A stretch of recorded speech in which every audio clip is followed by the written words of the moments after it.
It's an honor to be able to participate in this event. My name is Eric Colvin. I'm the County Commissioner for the southern part of St. Mary's County, which includes St. Mary's College and historic St. Mary's City. There is no doubt that slavery is one of the ugliest blemishes on our history. But if we do not look at the totality of our history, then we will be unable to learn from it.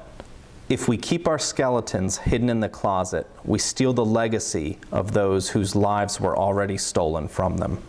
I have so many reasons to be proud of the district that I'm fortunate enough to live in and represent. I'm proud of the world-class education students can receive at St. Mary's College.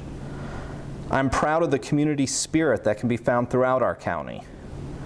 I'm proud that we live in the birthplace of religious freedom, where Margaret Brent owned land and in the mid-1600s became the first woman in America to ask for the right to vote.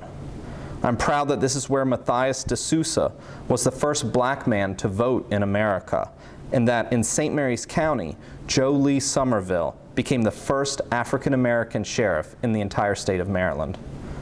However, today I'm especially proud that we are dedicating this commemorative to the enslaved peoples of Southern Maryland.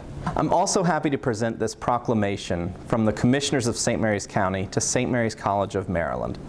This proclamation reads, whereas St. Mary's College of Maryland recognizes its role in the history of slavery and is determined to honor and learn from the stories of those who were affected, and whereas the Commissioners of St. Mary's County are proud to recognize the achievement of the Commemorative to Enslaved Peoples of Southern Maryland, this immersive art experience located in the Jamie L. Roberts Stadium at St. Mary's College of Maryland strives to honor the story of resilience, persistence, and creative problem solving that define the lives of the enslaved individuals who once lived in St. Mary's City.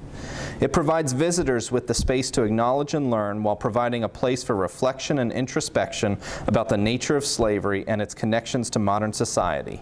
And whereas an archaeological dig in 2016 uncovered artifacts indicating that between 1750 and 1815, the field contained 3 or 4 households of enslaved individuals who labored for John Hicks and later John McCall, both planters whose wealth was built on slave labor.